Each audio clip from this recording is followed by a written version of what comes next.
Guys ready? Yeah. Let's go on the record on cause number DC 242582. Janice Fagan versus City of Dallas. Council, make your appearances. Jesse Schroeder for the plaintiff, Your Honor. William Sanders for the City of Dallas. All right, let's proceed. Your Honor, this is the city's plea to the jurisdiction, so I'll proceed. As the court knows, this accident stems from a trip and fall accident, which occurred on 5/50/27 Liability Street in Dallas, Texas, on a sidewalk adjacent to an apartment complex. This accident happened on February 27th of 2023. On the day in question, during daytime, Ms. Fagan was navigating down the sidewalk when she tripped and fell over a small piece of protruding rebar on the sidewalk. The piece of rebar in question was between 1.5 to 2 inches in height. As a result, plaintiffs sued the City of Dallas along with DART and 2 other co-defendants. As it relates to the City of Dallas, the plaintiff brought claims of premises liability and negligent use of personal property. As it relates to the premises liability claim, the plaintiffs alleged that the hazardous condition in question constituted a special defect, which imposes a higher legal standard upon the city. And so the city filed its plea to the jurisdiction on the basis that this small protruding piece of rebar does not constitute a special defect, and that the city did not have actual knowledge of this allegedly dangerous condition in question. If the court should be so inclined to in fact find that the condition in question was a special defect, the city is also proffered to the court that the city had no constructive knowledge of an allegedly dangerous condition. The plaintiff has also filed a motion for continuance, which we will address following the plea to the jurisdiction itself. And so going back, why wouldn't we do the continuance now? If the court would like to address that now, I don't mind Okay, addressing that at this moment. all right. Why do you need a continuance on this? Yes, Your Honor. So we've been trying since November 25th to obtain the deposition of a corporate representative of the City of Dallas. Back in December, we had filed a motion to compel that deposition because there was some conflicts between what topics were and weren't appropriate for that corporate rep. We initially had that set late January, but due to a court conflict and the trial was still going on, we pushed it to late February. So the court granted, in part, our motion to compel, ordered the City of Dallas to identify and produce a corporate representative on the topics that were permitted. On April 1st, I reached out to the City of Dallas requesting deposition dates again. I received no response. I followed up on April 9th and again received no response. On April 10th, the City of Dallas unilaterally set the plea to the jurisdiction for hearing for April 21st. I'm trying to figure out what you would really need in this case when it comes to discovery. Like, why would you need discovery to respond to this? Well, because without actually speaking to a corporate representative to see, there's questions about permitting process. I assume that if DART's going to be doing some sort of excavation on city sidewalks, there's going to be I would agree on a summary judgment. Obviously, we would allow you to do discovery. Plea to the jurisdiction. I'm just not what type of jurisdictional discovery would you need in this particular case? It seems like the facts are fairly clear, and we go based on the pleading anyway, right? Yeah, it's based on the pleadings, then sure. But the way they've sort of argued their plea to the jurisdiction, they're trying to get out on it. They kind of cased it as a no evidence motion for summary judgment, saying that there's no actual evidence of actual constructive knowledge, which is sort of why we're saying that we need the deposition. If it's based solely on the pleadings, which I think it should be. We've asserted alleged facts that they knew or should have known that this condition existed, which I think would open up the jurisdiction to the court under the TTCA. Response. Yes, Your Honor. Firstly, and not that this applies to a plea to the jurisdiction, but a sufficient time for discovery has passed for plaintiff's counsel to produce some evidence that the city had either actual. When does discovery close in this case? Well, we had an initial scheduling order and then there was a continuance granted in February that pushed this case to October 14th. I think that's the exact. Did that extend the discovery deadline or not? I I believe think it it is. was, yeah, I don't want to make a misrepresentation to the board one way or the other, but. The reason was at that time, it was granted at the time we were filing a motion to compel, they were filed currently. I mean, in the original scheduling order, did that have a discovery deadline? Usually they do. I would imagine that it did, but again, And when you extended it, you don't know if it extended the discovery deadline or not. Again, I believe that we extended the discovery deadline. I think for the purposes of these depositions, right, that was sort of the. I mean, okay. I mean, it's kind of important, right? I mean, if the discovery deadline hasn't passed. If I may continue, Judge. Well, I mean, we need to resolve that issue first, don't we? Well, I believe that we're both representing that it did, I just. That it did extend it or did not extend it? I believe it extended it, but to be honest with the court, Your Honor, I'm not 100% sure that we did, and so. To the judge's point, to the word's point, it's going to be an issue that we need to resolve before we continue forward. You want me to look it up or do you want to look it up or do you have the? looked up quickly. Okay.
Here, I'll try to look it up. Yeah, sure, I didn't see a schedule.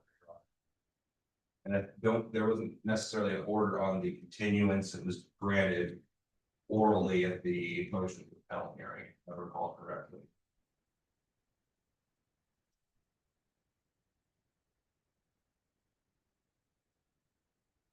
And that there's a deposition set on this, I guess.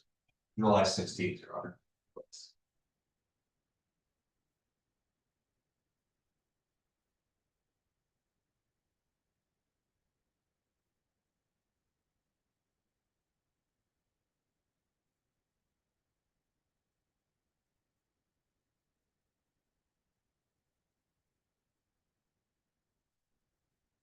Great.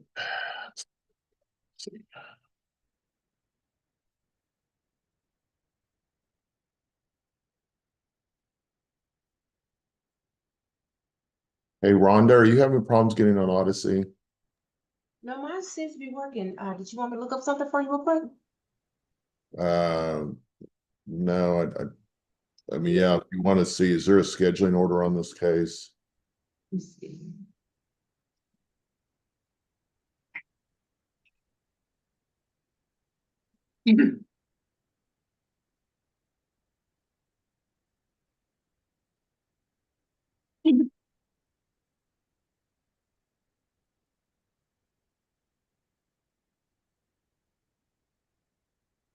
Figured it out. Let's see. I'm looking, um,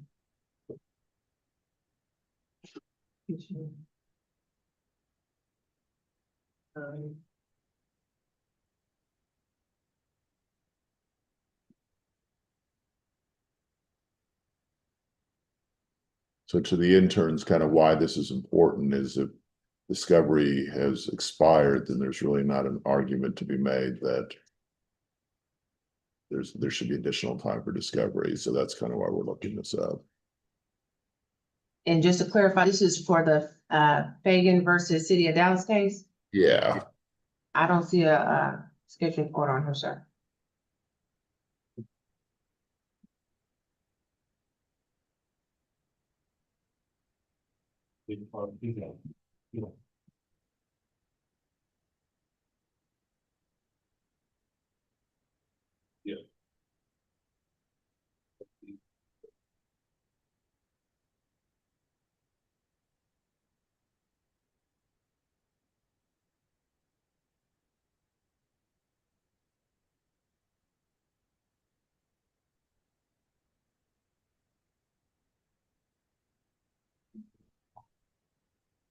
was there ever a scheduling order on this? I don't see one. I don't believe so. I didn't see one either. I checked the docket and the summary part. Was this a level 3 case? And you guys have a scheduling conference maybe with me? It was level 2. That's unusual. Okay.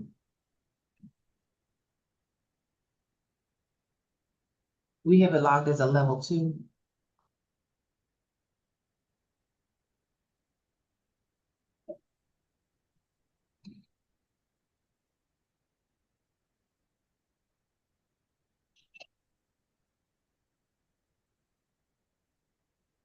You have a trial setting on this one? Is the trial setting? Should be October 4th. October 14th. Okay. All right. Well, it doesn't appear, well, discovery is still open until 30 days before trial. So you may proceed. So what, I guess that goes back to the question, then what discovery why do you feel like you need discovery to respond to this plea to jurisdiction? Sure. The majority of their arguments based on this knowledge requirement needs to be provided as evidence, whereas I think case law is clear that this plea to the jurisdiction is determined on pleadings. And in the pleadings, we've asserted that. That's not all they're arguing, though. They're also saying that the rebar isn't large enough to constitute a special defect, right? Correct. And I mean, you don't need discovery for that. No, I think we can have that argument here today, Judge. Okay.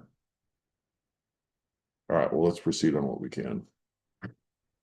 As it relates to the issue of special defect, Your Honor, as the court is well aware, the concept of a special defect is intended to address rather large and substantial anomalies and disruptions. You cited a number of cases in the briefing where they did find a special defect. Are there cases out there? And you distinguish the cases saying, well, in this case, it was 9 inches instead of 1.5 inches and blah, blah, blah, blah, blah. Are there cases that have said that this defect is too small and therefore would not be a special defect? As far as, Do you understand what I'm saying? as far as cases specifically stating that the defect was too small and therefore. Because that seems to be your argument, is the defect was too small, right? Well, essentially, Your Honor, that the defect. Or not serious enough, maybe. Essentially. So what cases are there out there that have said this defect was so minor that it doesn't constitute a special defect, or however you want to word it? Sure, yes, Your Honor. City of, Monroy, excuse me, versus the city of Dallas. Can you say that again? Monroy, How do you spell that? Monroy. Do you have a copy of that case? I do, Your Honor. Yeah, why don't you read that? It's a bit highlighted. That's fine. With the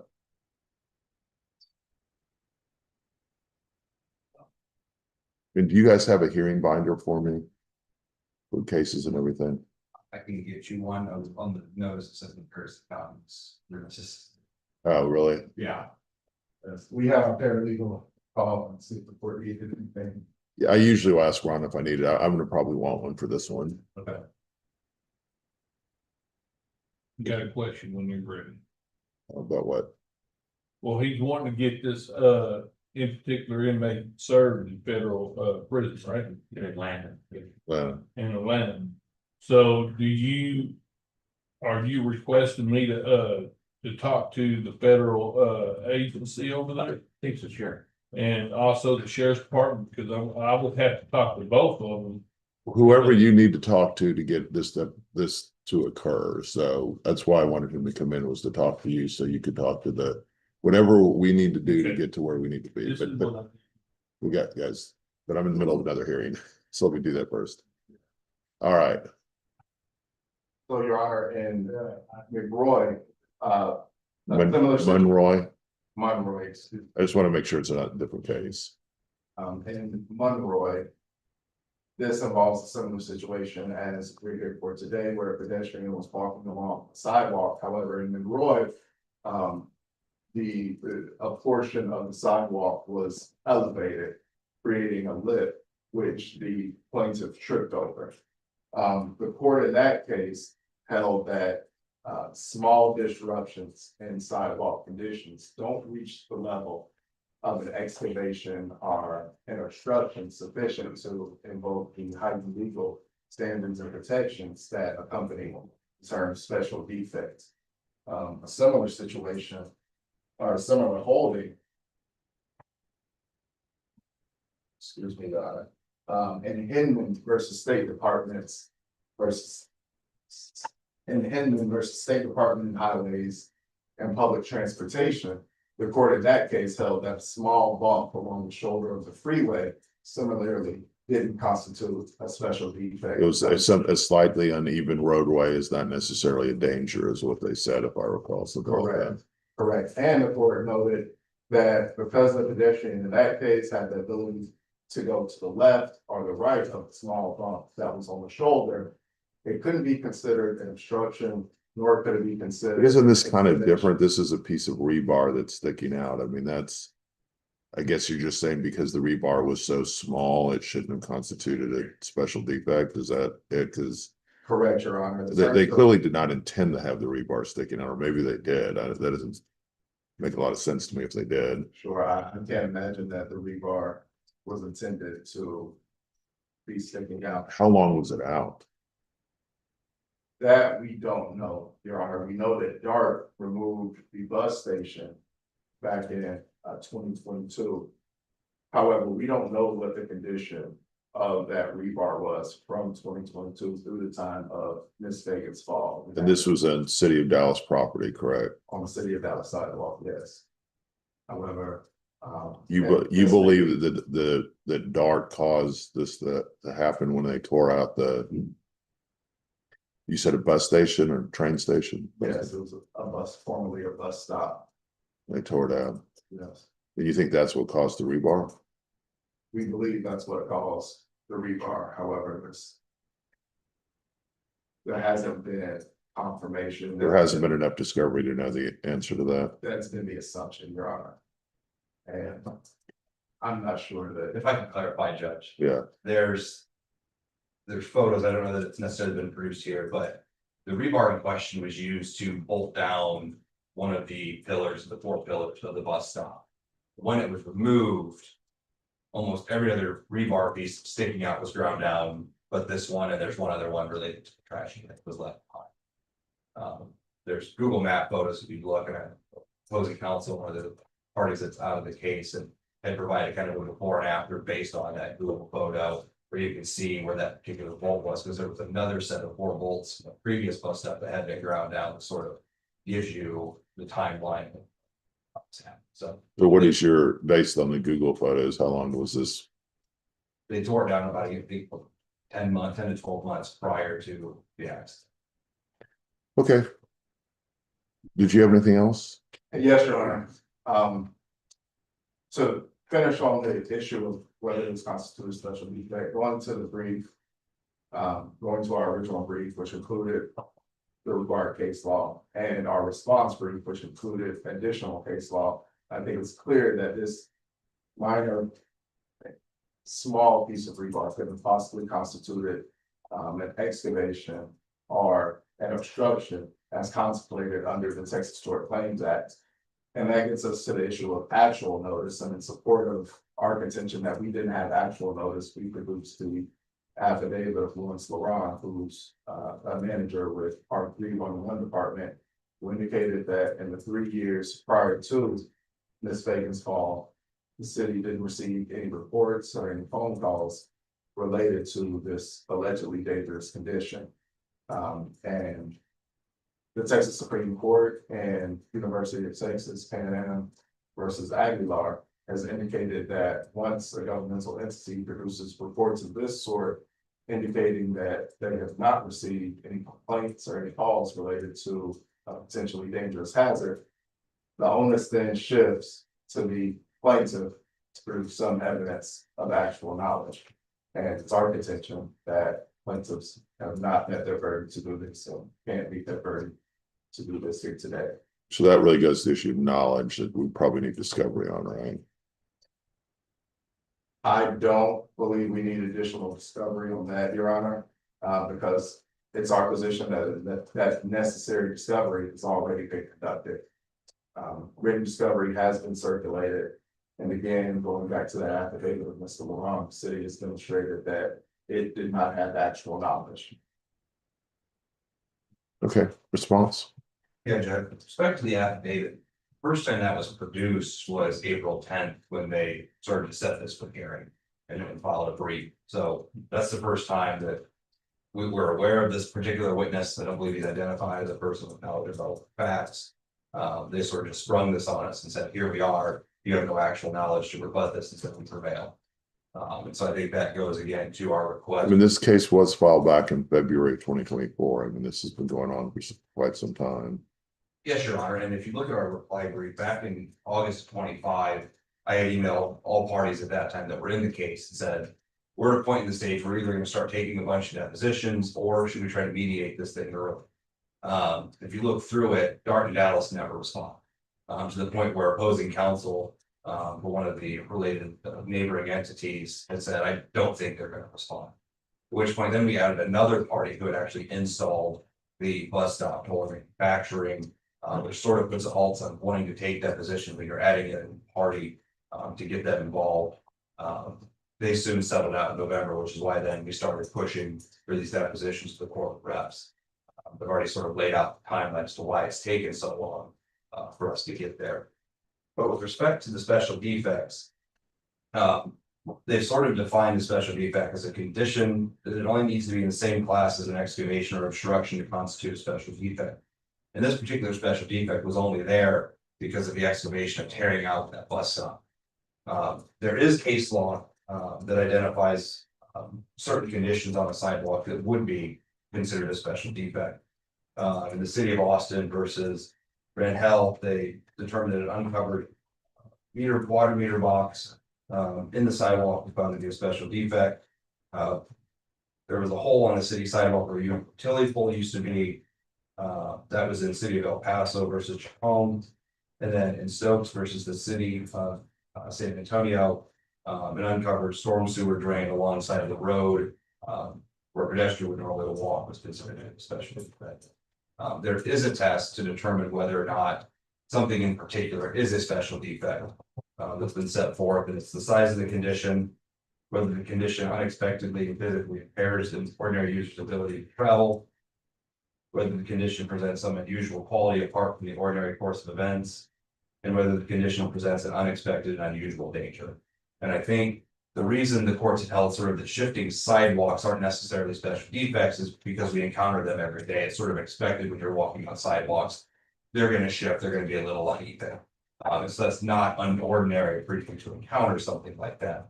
But for a 2-inch piece of rebar sticking out of the middle of the sidewalk, I don't think many people would expect to encounter that. My client certainly didn't expect to encounter it when you walk across it. Okay, If I may respond. sure. It's worth noting that the unusual and unexpected nature of the hazard is considered in the context of the overall condition of the scene on which the accident happens. In this case, as our photos depict, the sidewalk itself was of low quality. And so Naturally, Ms. Fagan should have been on notice to be careful in the area in which she was. The overall condition of that sidewalk as it relates to the rebar itself was much worse than the hazard presented by the 2-inch rebar protruding. And again, the photos of the sidewalk that we presented in our brief effectively demonstrate that. To council's point, the size does matter, and the impairment of plaintiff's ability to travel does matter as well. And in this case, Ms. Fagan's ability to travel was not impeded.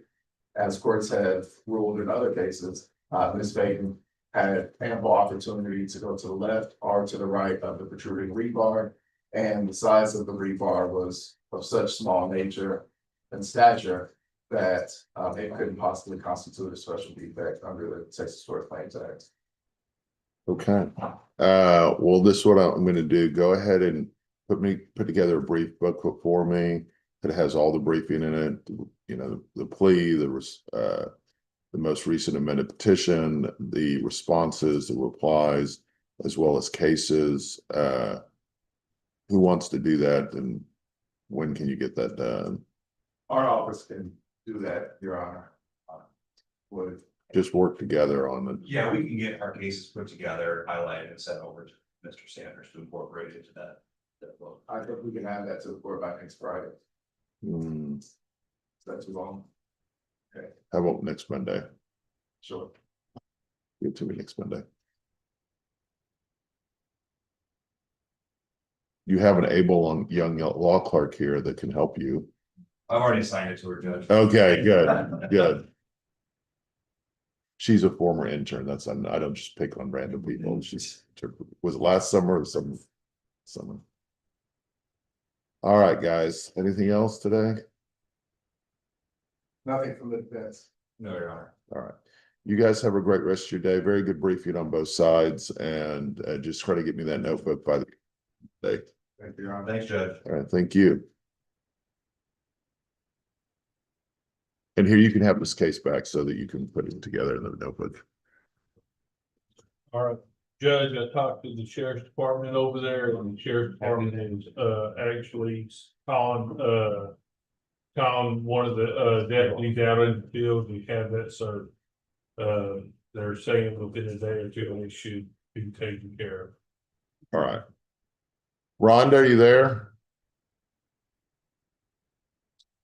Just a minute. Yes, I'm here, Judge.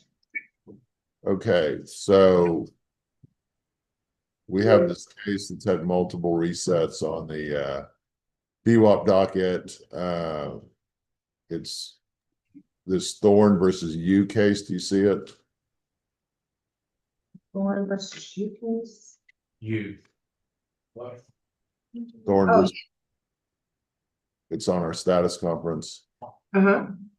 So that's set for the dismissal docket on Monday. Go ahead and reset that another 30 days. Okay. So Mr. Clark, got that taken care of for you, so make sure that you follow through. I'll do it now. All right, thank you. They're gonna make their first appearance and, you know, dealing with the Fed. The sheriff's office there is dealing with the feds, and they're doing it in their sweet time. Well, hopefully this will help. So It will. we'll see you in 30 days. Thank you, Judge.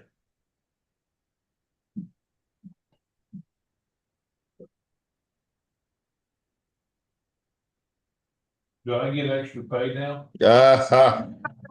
I'm gonna give you a gold star, Gary. I'm gonna give you a gold Yeah. star.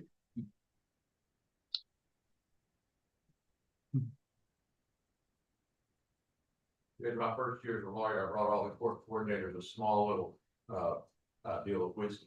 Oh, did you? I didn't know. You're not supposed to do that.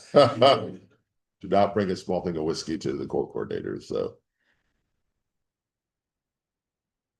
Mr. Clark, good to see you. So we have one more hearing. The trial docket kind of cratered, or the hearing docket kind of cratered today. We had about 7 or 8 hearings set. We're down to 3. That first one I thought was very interesting. This one, Mr. Clark, was pretty simple. So we have one left that involves a motion for new trial. It's a very interesting. Did you guys study adverse possession? Yes. So it's very rare to have an adverse possession case actually go to trial. I could probably count on one hand of how many times that's happened. But it was an interesting one where the mom buys a house and she works for like AT&T. She worked there her whole life.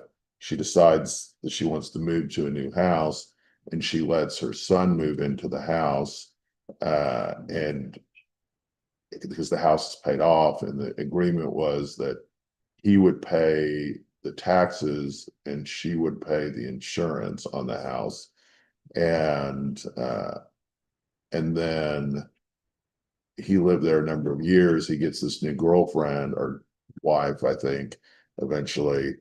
And I think the wife convinces him that, I don't know, she reads on the internet about adequacy, that they were adversely possessing against their mother, even though she gave them permission to, even though she gave them permission to live there and was paying for the insurance.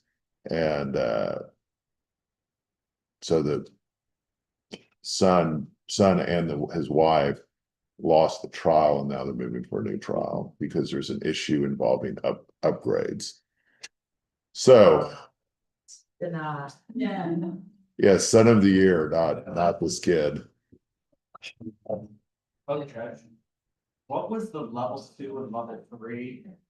Oh, guys, this is something that very good question that he has. Were you gonna leave, Yvette? He asked a really good question, guys, that I think this will be good for intern Jeopardy. So in every civil lawsuit in Texas, you have 3 discovery plans that are potentially in place. There's what's called the level 1. We call it an expedited trial plan. It is theoretically for smaller cases. And it is, actually, let me do this here. Remind me to talk about discovery plans once we get there. I think both sides are here. Hey, Fred, how you doing?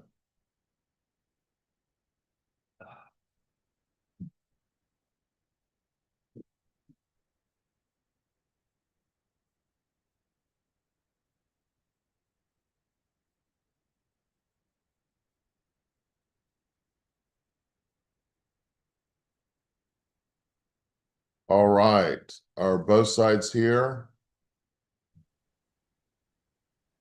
We're here, Your Honor. We're just our attorney is actually headed downtown. So I need a completely new wardrobe. Everything's too big for me now.